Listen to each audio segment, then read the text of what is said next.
Peyton Manning took a victory lap at Disneyland today after becoming the oldest quarterback ever to win a Super Bowl. But now everybody's asking, has he played his last game? Here's ABC's Chris Connolly.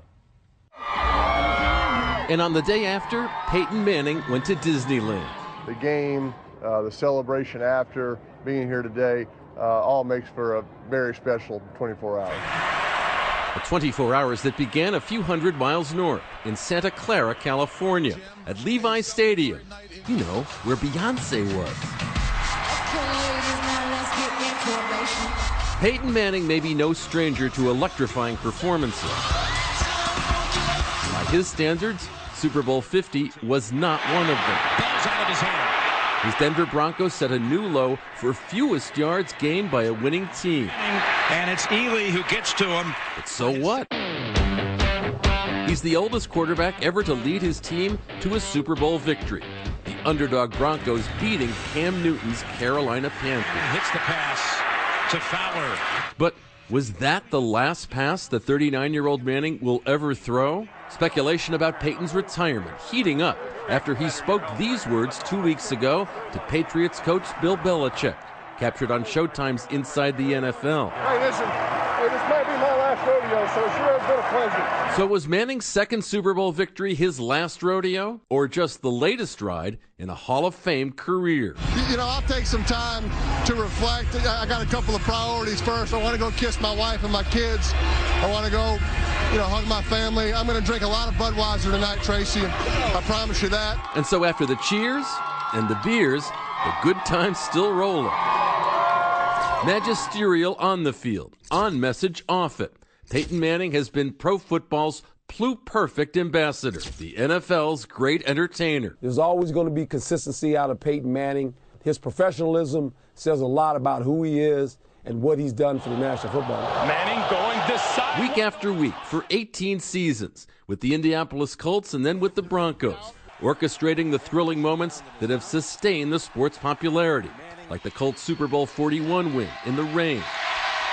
Off the field, a perennial pitchman. Check out our new Epic Meats Pizza. For Papa John's. Not that meat. For MasterCard. Do I really look like Singing under his breath for Nationwide. I've always told players, certain players are stars in our league, and we know who they are, but there's a unique few that are celebrities. Well, Peyton Manning's a celebrity. He's bigger than a star.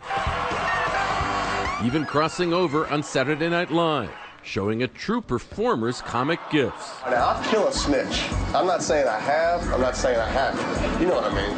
That hilariously cynical Peyton, a far cry from the young boy who idolized his father, Archie Manning, himself a legendary QB. Hey, who's your favorite football player, then? my dad? I was lucky growing up. I had my hero right there in my house. The Mannings on their way to becoming a beloved football dynasty, seen in this NFL Network profile. Are you going to be a football player when you grow up? Mm-hmm. The legacy of the Manning family starts with their father, Archie Manning, who I actually played against when he was with the New Orleans Saints.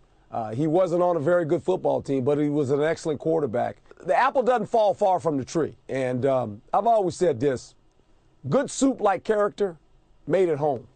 And when you think about the Manning family, it starts with Archie, his beautiful wife, and how they raised their children. And knowing that these guys were going to be maybe professional quarterbacks one time in their lifetime, and they've done that. Peyton would dominate at the University of Tennessee before becoming the #1 overall pick of the 1998 NFL Draft. Over and again, he'd beat teams with his arm and his mind. Instead, the ball is posturing to the officials. But his meticulous pre-snap routine earning him the nickname the Sheriff, putting up huge numbers, even as his teams sometimes fell short in the postseason, while younger brother Eli Manning won 2 Super Bowls of his own. Peyton at last pulling even with his sibling, whose unusually dour demeanor set social media ablaze with memes like, "When your brother brings home a better report card than you."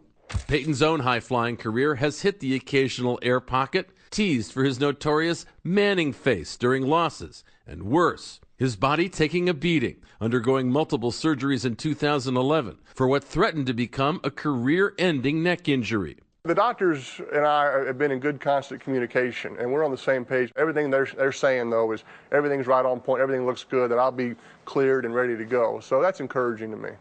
And late last year, possible questions about that recovery. Claims in an Al Jazeera documentary, The Dark Side, The Secret World of Sports Doping, from a former employee at an Indianapolis clinic. Another time that I worked with Peyton, him and his wife would come in after hours to get IVs and all the time. We would be sending growth hormone all the time, everywhere.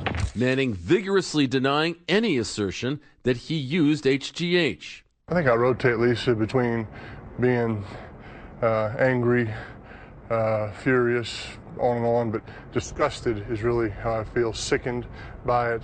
Have you ever used HGH or any performance-enhancing drug? Absolutely not. Absolutely not. The Al Jazeera source would recant his statement in full. A rep for Manning did confirm to the Washington Post that Manning's wife Ashley received a shipment of medication. The NFL says it is investigating. Yet now, as Peyton ponders his next move, his options abound. He remains the darling of corporate America, even giving Papa John founder John Schnatter a post-game peck on the field. He could play one more season, perhaps with the Rams moving to Los Angeles and in desperate need of some Hollywood star power, or with growing evidence over the toll football takes on the minds and bodies of those who play it. He could walk away into the arms of his family, pro football's preeminent passer, going long for good. For Nightline, I'm Chris Connolly in Los Angeles.